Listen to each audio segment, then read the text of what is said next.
the biggest hitter in terms of nutrition are the omega-3 fatty acids. Those are directly linked to anti-inflammatory action. Mhm. And unfortunately, that's not what most people are eating. Ultra processed food, lots of sugar. The Western diet really is not high in omega-3 fatty acids. And so that's the first thing that I would maybe talk to somebody about in terms of changing their nutrition.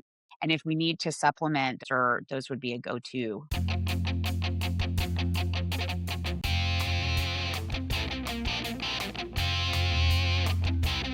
Welcome to Think Like a Pancreas, the podcast, where our goal is to keep you informed, inspired, and a little entertained on all things diabetes. The information contained in this program is based on the experience and opinions of the Integrated Diabetes Services clinical team. Please discuss any changes to your treatment plan with your personal healthcare provider before implementing. This is Think Like a Pancreas, the podcast. I'm Dana Roseman and joined today by my lovely colleagues, Paula and Jenny. I am the Director of Technology and Applied Research with Integrated Diabetes Services. And Jenny, why don't you go ahead and introduce yourself? Yeah, I'm Jenny Smith. I'm the Director of Lifestyle and Nutrition with Integrated Diabetes Services. And like Dana, we are very much on the same page in terms of nutrition and all of the implications within the diabetes world, as is Dr. Paula too, right? Thank you, Jenny. Yep, I'm Paula Diab. I am a medical doctor. I work in South Africa and I also work with IDS. I do the weight management services. So I'm also involved in, by default, telling people how to eat and adjusting nutrition and lifestyle for weight management. Absolutely. And on that topic, I get asked a lot, and I'm sure you do too, about how to lower insulin needs so that weight is managed. And along those lines, part of what really impacts insulin needs is inflammation. I feel like that's a big buzzword in social media and pop culture these days, and that we would talk a little bit about how to reduce inflammation, specifically in people living with type 1 diabetes. And certainly there's a whole host of things to manage that through lifestyle, through diet, and through supplementation, and certainly medication too. So we can talk a little bit about that. But Paula, can you walk us through kind of what inflammation is? So, inflammation is basically the body's immune response to injury, infection, stress, and it's designed so that our bodies can actually get over that. It's stressful period. But sometimes it interacts with some of the diseases that we have, like type 1 diabetes, and exacerbates them. And interestingly enough, type 1 diabetes they have sort of an antagonistic effect on each other. And a lot of what's difficult to manage in diabetes causes inflammation and vice versa. So, yeah, I think it's a great topic to be chatting about today. Right. And certainly that glucose variability can lead to higher inflammation. And so first and foremost, I think we always want to approach health and wellness for people living with type 1 by reducing that glucose variability and managing high blood sugars as much as possible. Right. Well, and, I think the big thing in terms of talking about complications is the understanding that inflammation is often a big part with the glucose variability, right? When we talk about the contributing sort of complications that go along with type 1 diabetes and even type 2 diabetes, right? We talk heavily about cardiovascular disease, and insulin resistance is a really big kind of buzzword almost in today's world. And then the vascular damage and the nerve damage. Well, all of that is really coming initially from an inflammatory process. As you said, Dr. Paula, it's really like we've created damage with the fluctuation in our blood sugar, especially long term, if our blood sugars have remained high or very erratic, kind of up and down. That kind of dysregulates our system and it damages cells, and the body's like a self-healing machine. It really wants to Right. do the best it can for us, right? Absolutely. Right. But that leads it to move factors in which create kind of inflammation in those areas where it's trying to heal. But if we don't do our job, then the healing never really gets completely done. And I would say, I think just leading into that, also people with type 2 diabetes, we talk about, insulin resistance quite often, but people living with type 1 are not immune to that overarching term. I think talking about insulin sensitivity and moving away from insulin resistance can really make a difference in that variability and then also in the inflammation. Right. No, I think another big thing that's changed recently is I think we always used to think, when you're sick or when you have some type of stressful event, we know that our blood sugars are going to go up. And I think historically, we often used to just say to patients, oh, that's fine, you've got a bit of flu, you're going through a stressful period, and we would kind of just leave it. And we wouldn't often pay too much attention to it. But I think what has changed dramatically in the last couple of years is that we've now know that increase in the glucose variability and increase in the blood sugar levels, as Jenny said, significantly impacts the oxidative stress on the cells and the inflammation, and actually worsens the disease process itself as well, and slows down healing as well. So if we can get that inflammation under control, we can get the sugars under control, they both work hand in hand together. Right. Okay. And I think it's a big, as we kind of transition into talking about what we can do to navigate that inflammatory process, yes, a lot has to do with blood sugar management. I think that's kind of the base of everything. I know oftentimes, I'm sure you both find a lot of people asking about supplements, right? Well, is there anything that I can use? And first and foremost, this is no recommendation to starting to use any supplements that we may talk about, right? It's just a good idea of what could be beneficial. But the bottom line, the evidence really points to that nothing really replaces good nutrition. You took the words out of my mouth. What I was going to say is, you can't out train about diet. You can't out supplement a bad diet. Your foundation for wellness has to be with how you're fueling your body. So, and I think that's where a lot of the research shows that, a healthy diet coupled with exercise. I think exercise is probably one of the biggest motivators of reducing inflammation and is something that really impacts insulin resistance so much as well. And both of those things, hopefully are already part of somebody's routine. Sleep I can along with the then diet. we go, those are like the big hitters, right? The triad of health and wellness is food, exercise, and sleep. Yep. I can remember the first time I was at a conference and they started talking about the gut microbiome and how important nutrition is. And I was like, no, I'm not a dietitian. Why am I sitting and listening to all of this? And then the next conference I went to, they had even more, the next one even more, and the next one. And I was like, oh, maybe this is important. Maybe I should actually listen to this. Absolutely. Absolutely. And now it's like what I say every single day. And it's so important, just increasing the protein that we give to ourselves, increasing our omega-3s, our fiber, our whole grains, our vegetables, all those sorts of things, just to feed our bodies and keep them healthy. The biggest thing is, as I said, Dana, you mentioned too, it's really like food, and we can get most of these things that people are going to supplements for from food. If you do feel like you're not able to get enough of it, then potentially supplements could be a benefit. But first and foremost, I mean, all the things that you just mentioned, Paula, it's like we can get them from food to start with. And I think that the biggest hitter in terms of nutrition are the omega-3 fatty acids. Those are directly linked to anti-inflammatory action. And unfortunately, that's not what most people are eating. Ultra processed food, lots of sugar. The Western diet really is not high in omega-3 fatty acids. And so that's the first thing that I would maybe talk to somebody about in terms of changing their nutrition.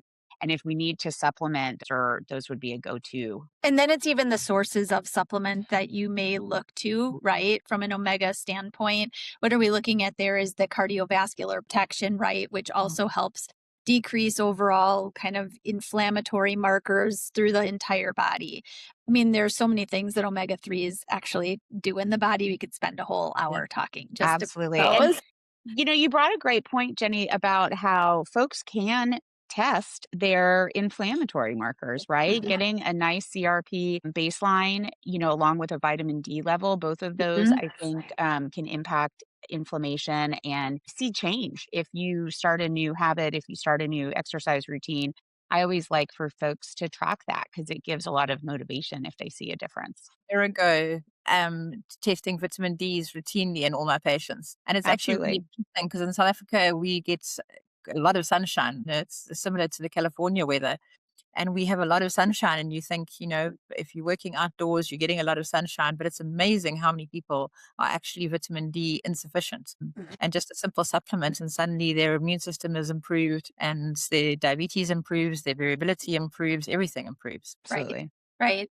So, in terms of omega-3s, vitamin D is a little bit different from like a food-based source, but the omega-3s, we typically think a lot about fish, right? Fatty The fishes specifically. Yep. Yeah. Or even, if you're not really a fish eater, if you were going to go to a supplementary kind of place, again, the source that you're getting it. I know, algae oil is another place that has a high omega-3 fatty acid, both the EPA and the DHA. Both of those Right. omegas are really And a lot of the valuable. plant-based don't. So it is important to really look at the sources for sure. Right. So, we don't certainly host any particular supplement, thus we're not going to mention any supplemental companies. Vitamin D is one, though, that is kind of hard to get dietary wise. And so, a supplement there, especially for those with type 1, where it is very common for it to be low. Or really any autoimmune disorder. Yes. And I think it's also important to note that the vitamin D supplement the replacement that you need is quite a bit higher than what you're getting in a multivitamin.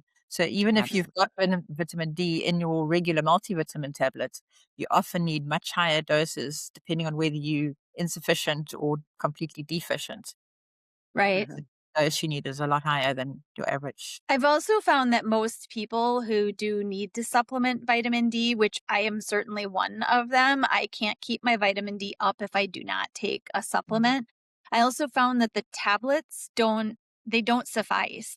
My vitamin D level does not come up from a digestive standpoint. It just doesn't get absorbed the right way. I found that many people that I work with actually see response to their vitamin D coming back up with an oral supplement that you drop under the tongue for more appropriate absorption. A little bit more absorption. Yeah. And it is a fat-soluble vitamin, so it's nice to include that with some fat.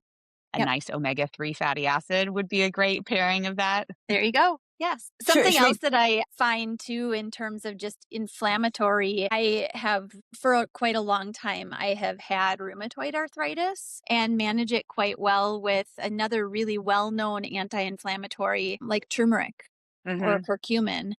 Works very well overall many places in the body. From my joint level, I also use ginger. It's also a high anti-inflammatory type of supplemental.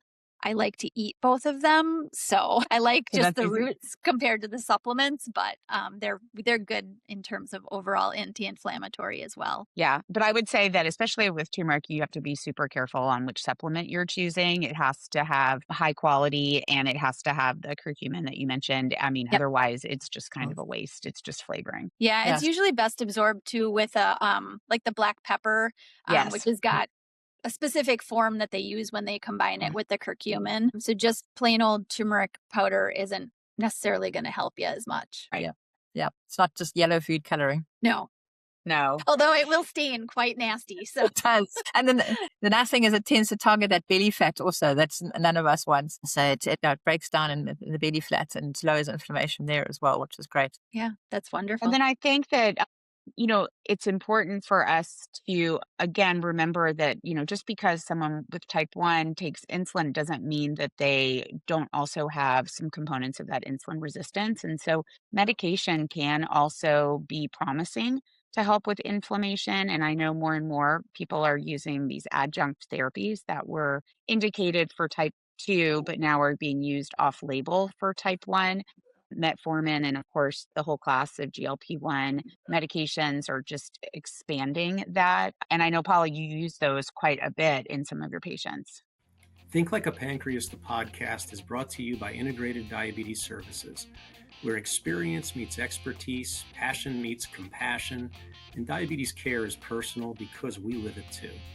Our team of clinicians, all living with type 1 diabetes, understands the challenges firsthand. We're here to help no matter where you are in the world. From glucose management to self-care strategies, the latest tech, sports and exercise, weight loss, type 1 pregnancy, and emotional well-being, we've got you covered. We offer consultations in English and Spanish via phone, video chat, email, and text. Want to learn more? Visit integrateddiabetes.com or email info@integrateddiabetes.com to schedule a consultation. Yeah. No, absolutely. As you say, I mean, metformin is the go-to drug in type 2 diabetes. It's been around forever. And there's a huge amount of data in type 2 diabetes to suggest that it improves your insulin resistance, decreases oxidative stress, reduces that CRP that you were talking about earlier, improves your endothelial function. So it's got some sort of cardioprotective effects as well, perhaps. But we're not quite sure what it actually does in type 1 diabetes. As you were saying earlier, Dana, more and more people with type 1 are becoming insulin resistant as well. And so it makes complete sense that metformin would be a good drug to try. It's almost like we're just extrapolating the data from the large Absolutely. cohorts of type 2 into Absolutely. type 1. Yeah. And I mean, it's such a safe drug to use, so easy to take.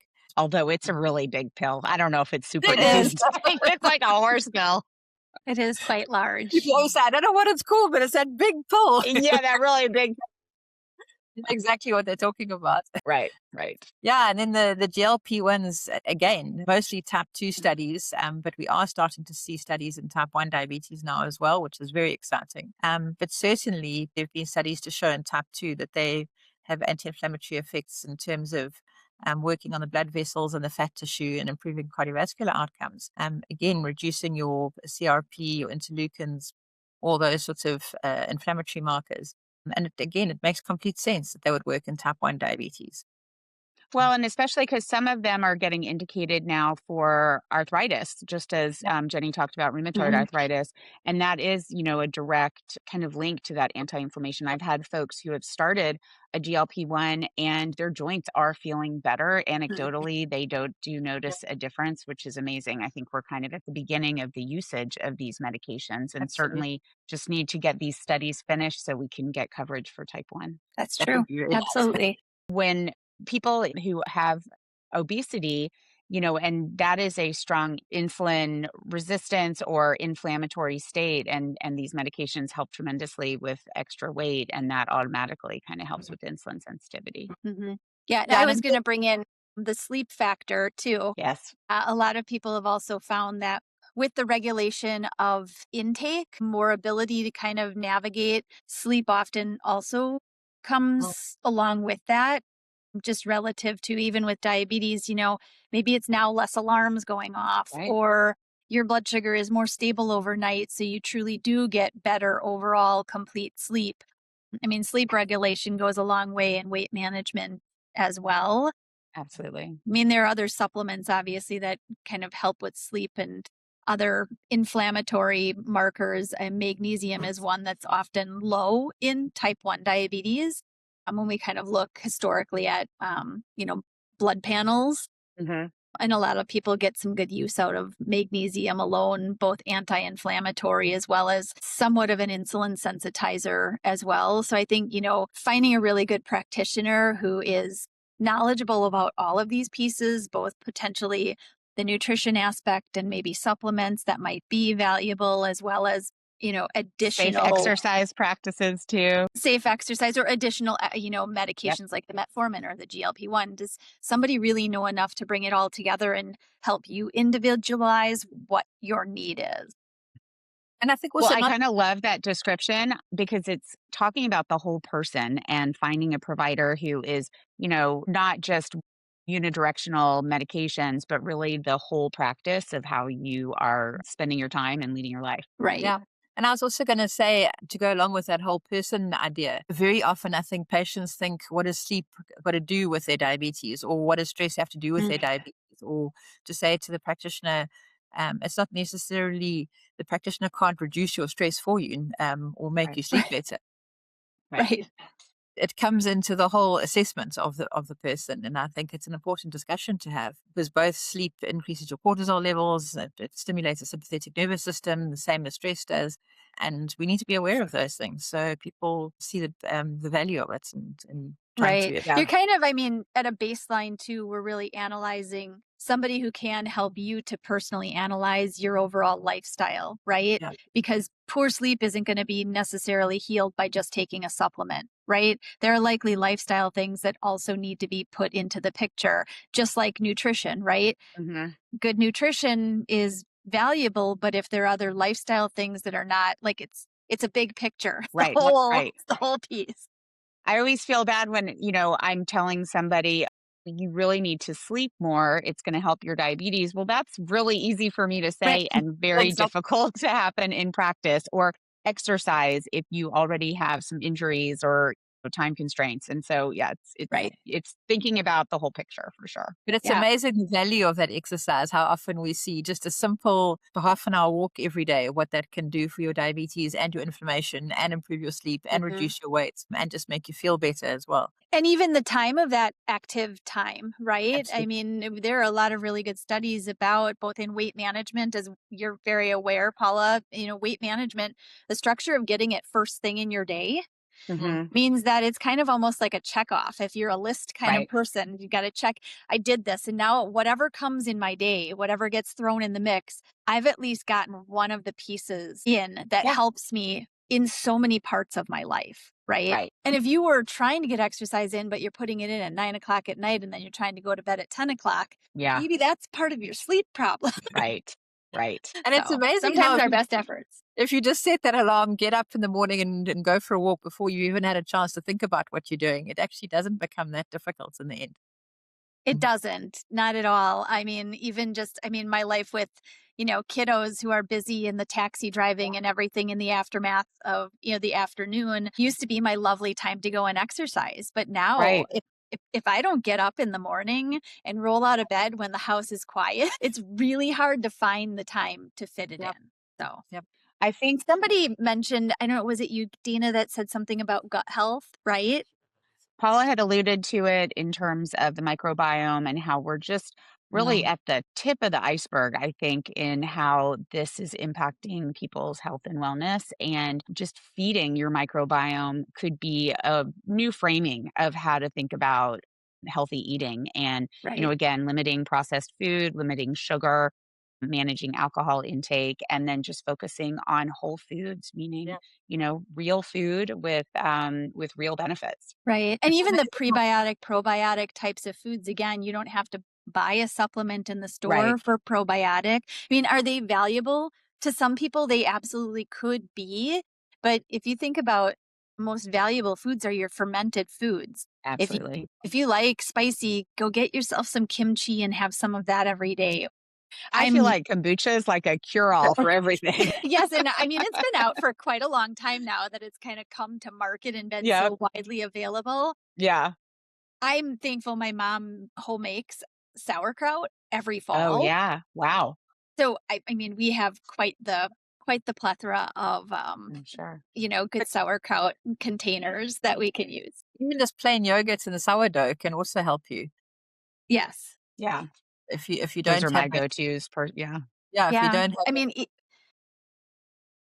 right. Even things like adding, apple cider vinegar to your day are really good, especially the good apple cider vinegar that's got what they Right. call the mother, like that slimy, gross component on the bottom. I know that it doesn't look lovely, but it's so good. It's kind of like the Just make concept a with salad dressing. kombucha. Make a salad dressing. Right. Exactly. Yeah. So lots, again, of things that you can do without spending $60 on a supplement. So. Absolutely. Absolutely. So you're all going to get up and go for a walk every morning and then drink the kombucha. Yeah. There you go. Sounds like a lovely way to spend a day. There you go. Hydrate your body, get some kombucha, and then go for the walk. You've got kind of a lot of things that help in the process of even just mitigating those blood sugar rises that can sometimes happen first thing in the morning. So that helps. Well, and I think just to kind of pull it all together, I mean, there is a cumulative effect of, stress and oxidation and poor food choices and lack of sleep and, sedentary lifestyle. And I think at the end of the day, it's kind of what we keep preaching is, and hopefully practicing too, it's just, foundation is the food and the exercise and sleep. And then, everything launches from there. Right. Yeah. And if some of those things are off, it's kind of like a snowball effect. Like once it gets rolling, it's really hard to stop if you're only picking one part of that out to work on. So, yeah. Fantastic. All We've right. got a whole plan for everybody. Absolutely. Everyone's going to go find a walk. Yeah. Or give us a call and let us know how we can kind of get things rolling in the right direction for you. I mean, we're all certainly schooled in navigating all of the different variables that could possibly be impacting. So give us a call and see how we can help you at Integrated. Sounds good. Until next time. Thank you. Thanks for tuning in to Think Like a Pancreas, the podcast. If you enjoyed today's episode, don't forget to like, follow, or subscribe on your favorite podcast app. On behalf of Think Like a Pancreas, the podcast, I'm Gary Shiner, wishing you a fantastic week ahead. And don't forget to think like a pancreas.